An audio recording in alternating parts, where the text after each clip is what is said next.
Otomatis ya, darah yang terpompa dari proses metabolisme ini ya, ini ya tadi di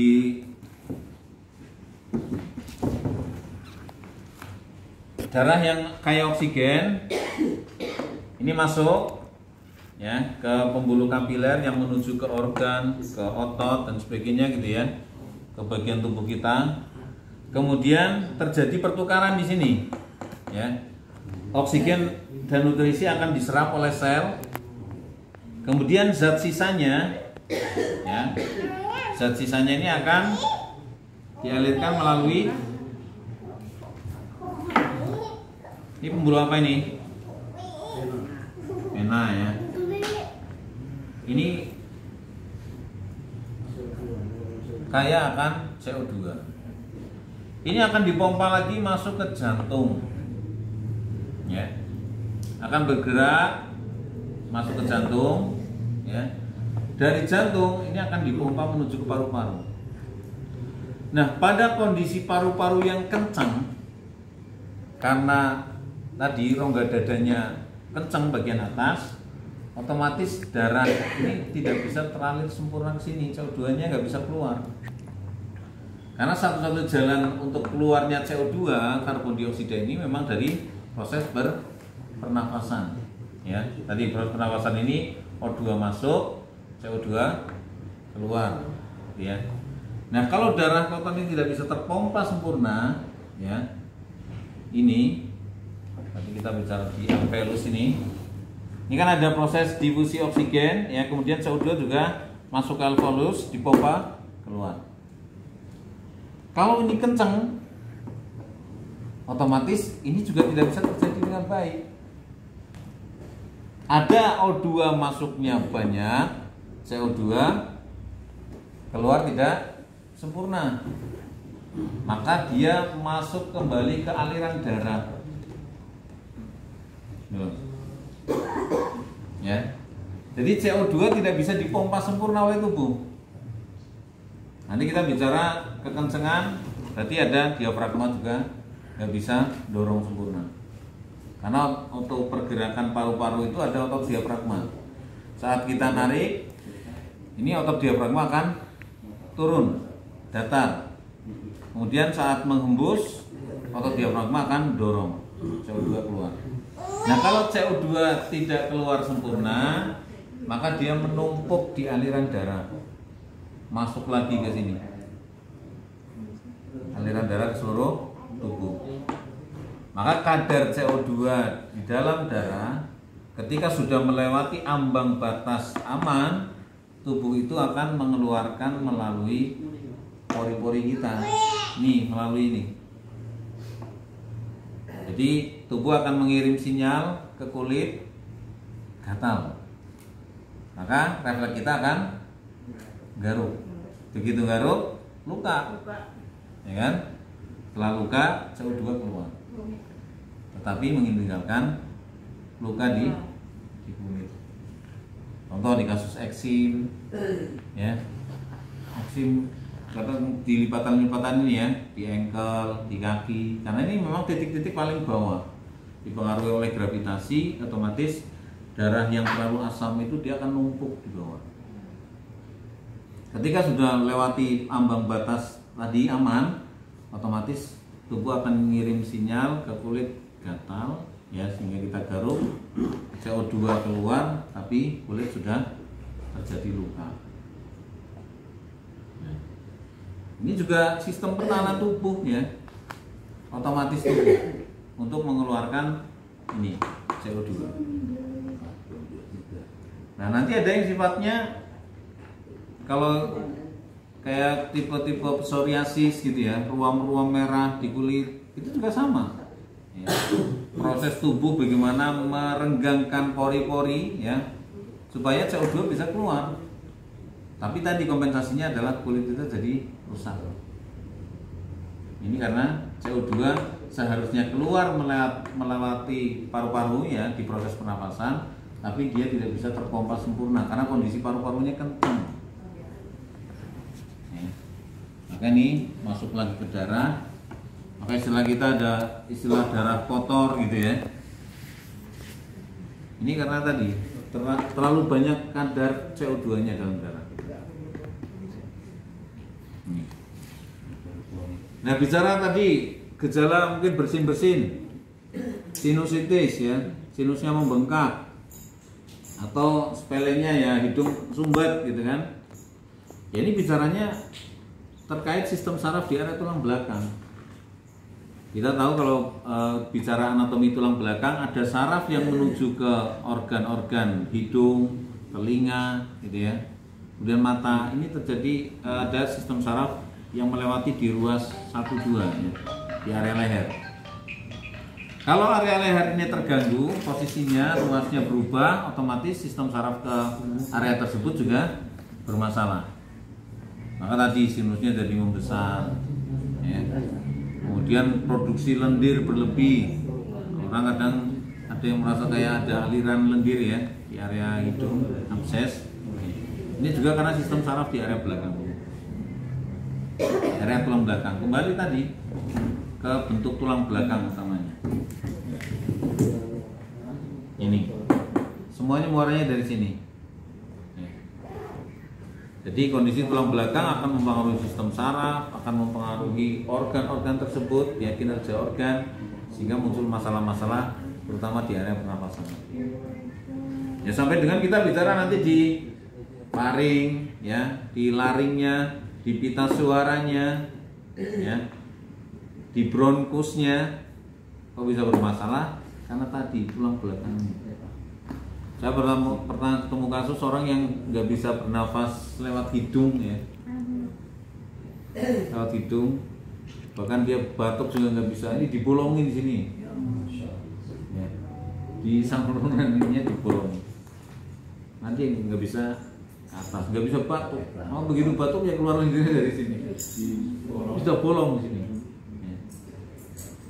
Ya. Nah, semestinya ya harus kita perbaiki. Ya.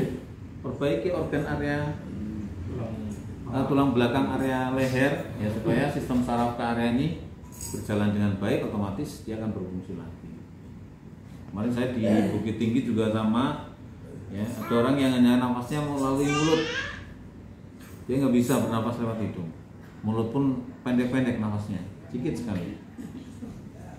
Ini juga kita nggak fokus di situnya, sudah bereskan di area tulang belakangnya. Bagaimana cara membedakan tulang belakang? Otomatis kembali lagi ke konsep pot dan tanaman tadi. Tulang belakang itu ibarat tanaman, pinggul itu ibarat potnya. Maka untuk meluruskan tanamannya, bereskan dulu potnya. Macam itu. Oke, sampai sini ada yang perlu didiskusikan lagi. Tadi ya, ini kaidah sistem, di mana sistem ini terdiri dari ini ya, sel ini penyusun paling kecil memang, ya, penyusun dari semua bagian tubuh kita ini adalah sel. Orang bicara tadi, bicara saraf kejepit, ya kan, kemudian rongga dada sempit, ini masih bicara di tulang belakang. Ya. Kerusakan tulang belakang menyebabkan tadi. Kita fokus di pernapasan ya, dada sempit, ya kan? Dada sempit otomatis suplai oksigen ke tubuh sedikit, ya kan? Terganggu. Suplai oksigen volumenya sedikit. Volume oksigen sedikit akan mempengaruhi kualitas darah, ya kan? Kualitas darah. Nah, kualitas darah yang bermasalah akan pengaruh ke sel. Ya, selnya bisa rusak, nggak bisa tumbuh, gitu kan. Contoh rusak bisa jadi, contoh di kasus realnya, misalkan orang gangren, kaki yang membusuk gitu, tahu-tahu kadang jarinya lepas dan sebagainya. Kenapa dia membusuk? Karena selnya tidak mendapatkan nutrisi dan oksigennya dari darah. Kenapa kok bisa nggak dapat? Karena darahnya tidak sampai ke tingkat tersebut, tingkat sel. Ya, ini contoh. Ya, maka otomatis kerusakan di tingkat sel, ya ini akan kita harus perbaiki darahnya. Darahnya bermasalah, ini dari sininya, sirkulasi dan pernapasannya. Sirkulasi pernafasan bermasalah karena tulang belakang. Gitu. Jadi otomatis kalau sakit sudah sampai ke tingkat sel ini, jadi kita harus perbaikannya ini. Gitu Mas. Tapi kalau hanya masih di area tulang belakang, ini contoh orang kasus sesak napas baru 1 tahun misalkan, ya. Mungkin dampak dari kerusakan tulang belakang ini dia belum berdampak ke area darah, ya. Belum berdampak ke area sel, karena baru sebentar gitu.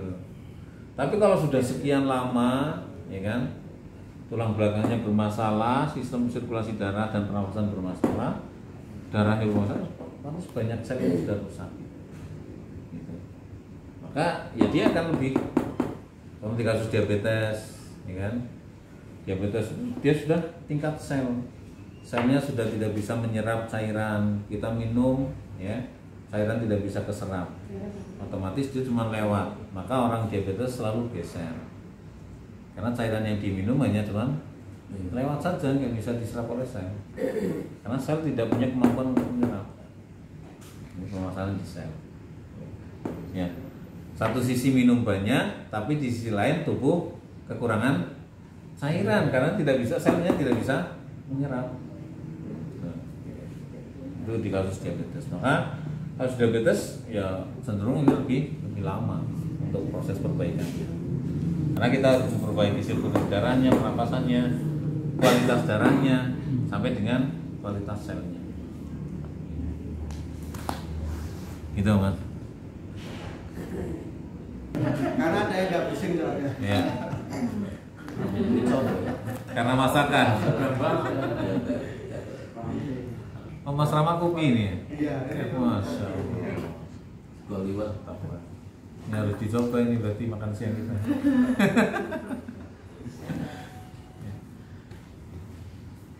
Bersin, ya kita pahami dulu, bersin itu otomatis tubuh ya.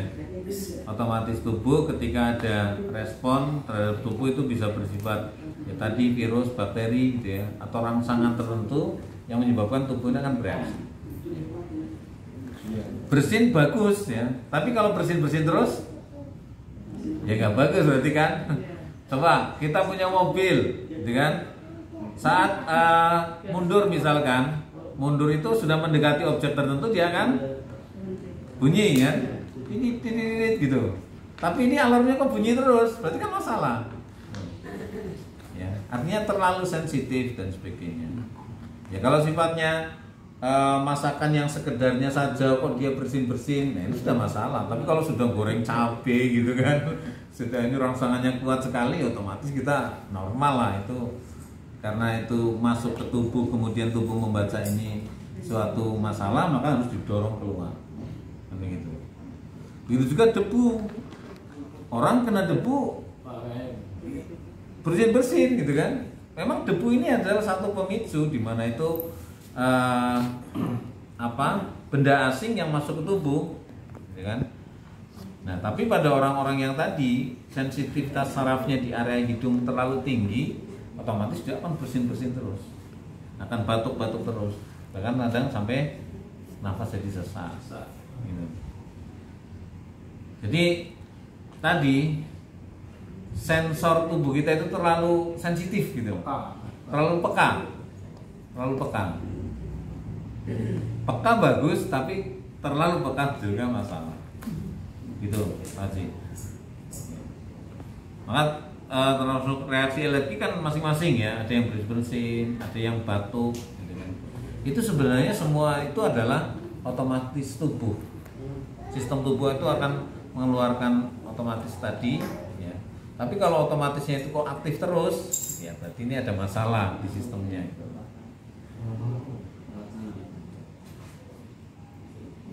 Sampai dengan nanti dampaknya tadi ya, membesarnya sinus.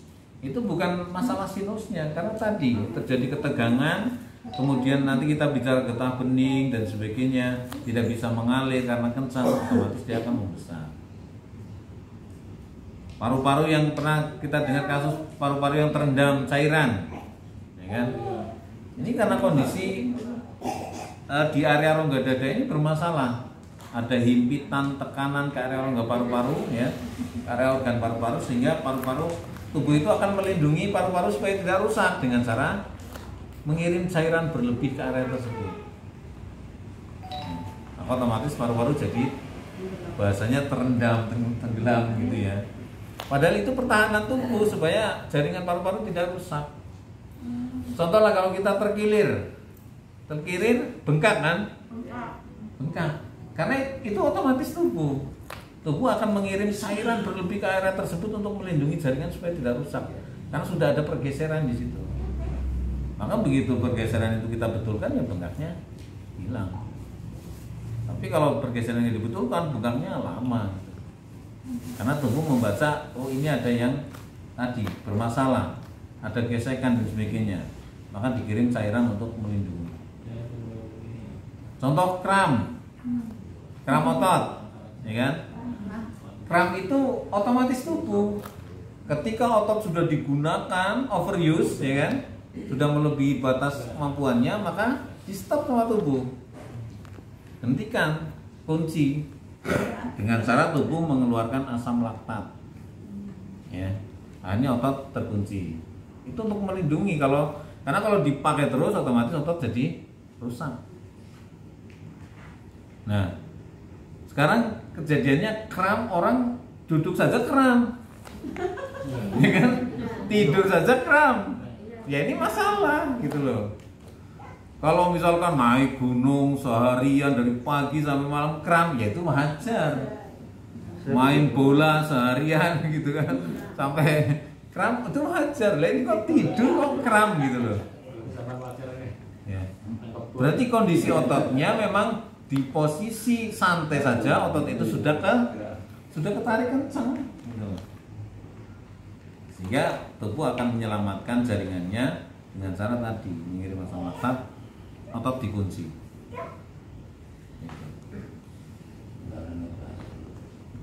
Jadi semua itu adalah tadi ya, otomatis tubuh sebetulnya. Tubuh kita sudah cerdas luar biasa. Punya otomatis. Nah, kalau sistem terganggu, otomatis tadi sistem otomasinya itu akan terganggu juga. Sensornya terlalu sensitif dan sebagainya. Maka kita bicara pembesaran di sinus, pembesaran amandel. Orang semua punya amandel gitu kan? Tapi kenapa dia tongsilnya membesar? Karena tadi ketegangan saraf di area tersebut. Kemudian sinus juga sama ya.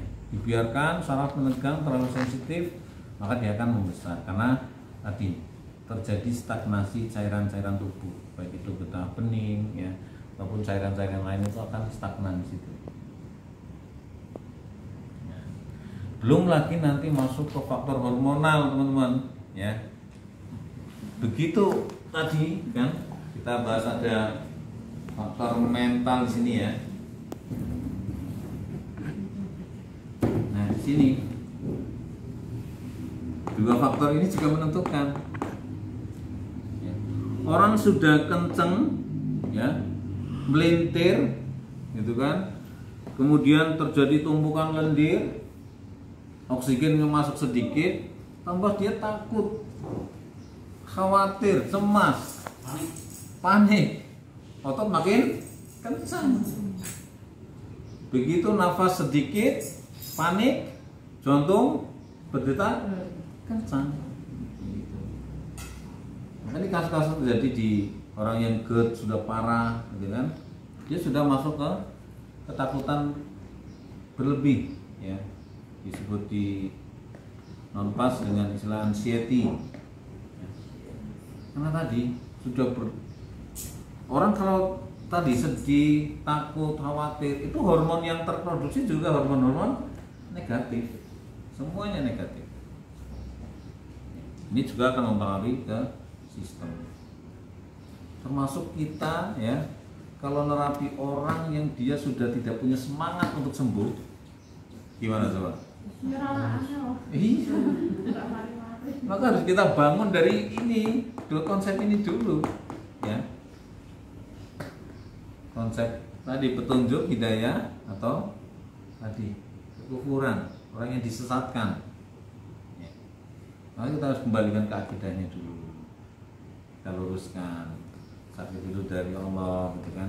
Kembalikan ke sini dulu.